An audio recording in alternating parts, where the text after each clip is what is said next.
Hello everyone and you're welcome to the Ark Show, and today we'll be talking about we're talking about dating and finding the right partner. A very important subject indeed, because once you make the wrong decision, that's the end. You might actually end up in a life of misery. And so you need to know how to find the right partner. And today's guest is there with a formula. He's been able to work something else. He has principles, he has experience in this area, and he'll give you tips that will really work and help you make the right decision. So stay tuned. We'll be right back after this timeout. You're watching the Ark Show.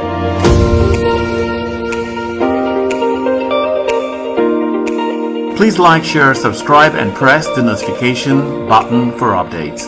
Thank you.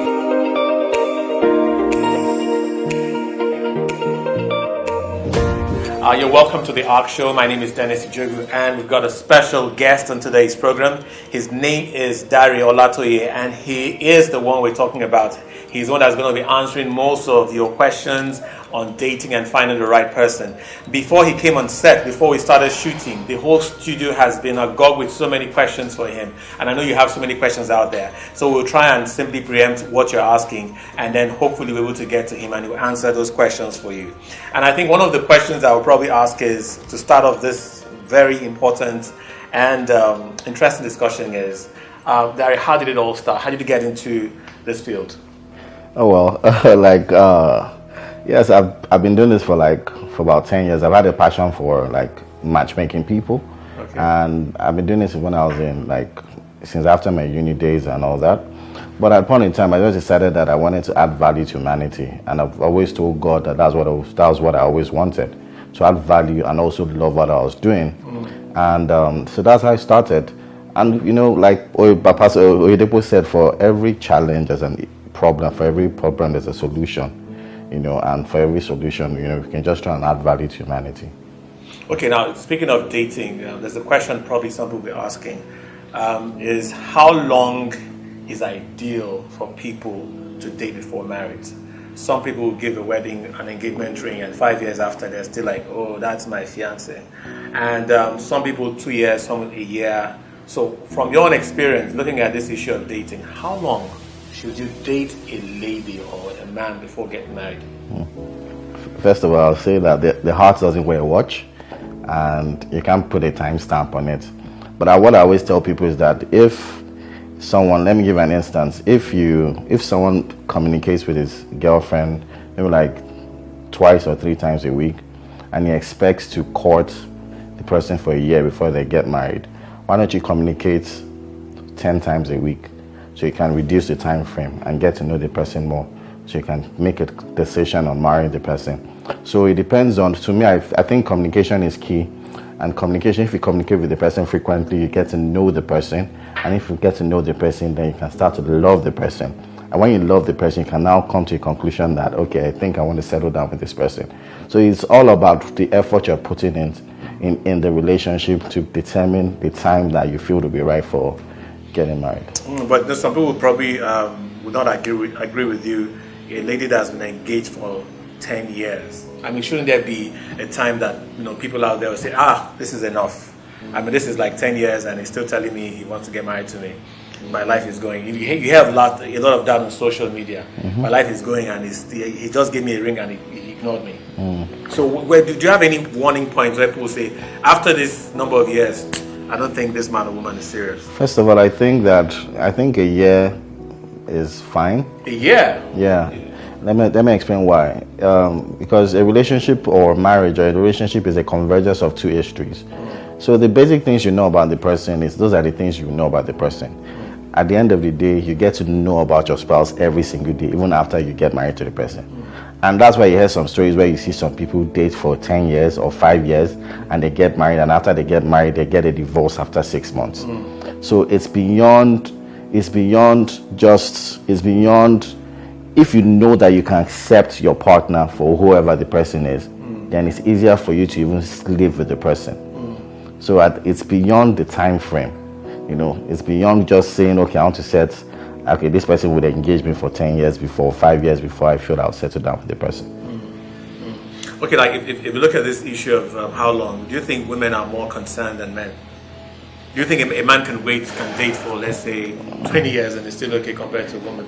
Of course, women are more concerned than men because they know at a certain age in their lives, they know it will be hard for them to conceive. While men, I think these days men are very comfortable in their space or in their being a bachelor, and they just get too comfortable. And if they find it hard to just transition from being a bachelor to being a married man, so most of them get too comfortable in their space.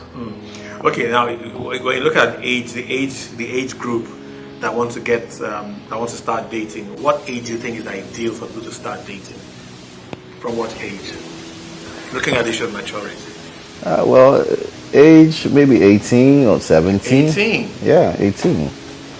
Because our parents or our parents and our grandparents got married at an early age. I think my mom got married at the age of 19. Okay. So 18 should be fine. 18 and above, it's fine. Okay.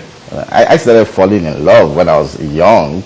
And I will say that even when I was young and I had genuine feelings for someone. So if you had transitioned to marriage, I think I wouldn't have had any regrets. Okay, because to me, 18, if I see any boy in my house, when my daughter turns 18, I will probably use a cutlass on the guy. Because to me, I guess a lot of men especially, daddies, they know what I'm talking about. They will ask, are you coming to spoil the destiny of my daughter at 18? Yeah, I know that. And because really, time is changing. 18 in those days was considered to be ideal, 19 to get married, but now, 18 is just entering university. But right now, 18 to 19 to 20, some people end up being out of university now, because there are private schools now and there are no strikes, no ASU strike or anything. So a lot of people in private schools, maybe they enter university at the age of 15 and they finish at the age of 19 and they're out of school and they serve. So it's quite different now. Maybe 10, 15 years ago when there were less private universities and there were more federal and state universities, then you could say that, okay, people used to leave universities at a certain age. Okay.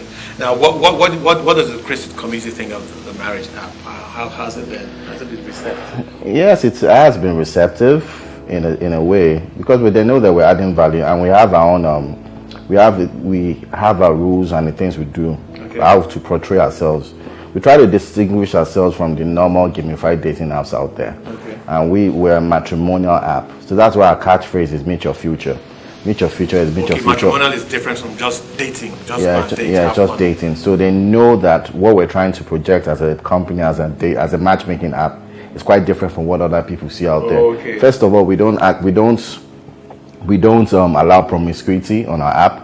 If we see people that are there for runs, we deactivate their accounts or for other selling things. Okay. We want to add value, and when we know that there are millions of people out there looking for someone to settle down with, and those are the clients we're looking for, clients that know that they would add value to them and they can find their spouse on our app.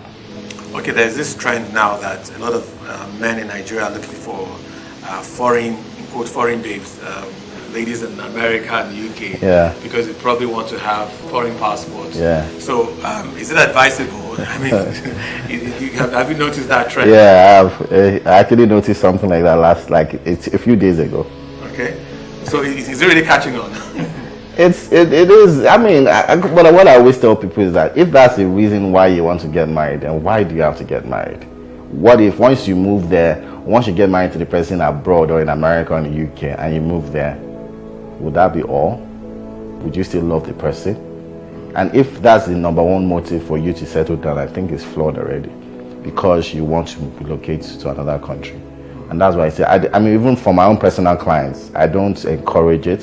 If I feel someone just wants to marry someone that lives in America or the UK just because he wants to move, I don't accept it. And I tell them my services aren't for them, because I feel that their motives are already flawed.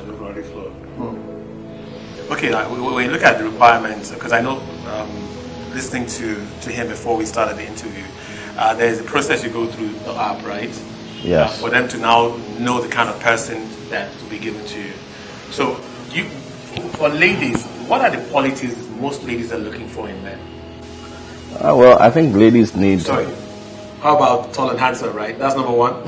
Well, yeah. People have different preferences. But like I say, it's for.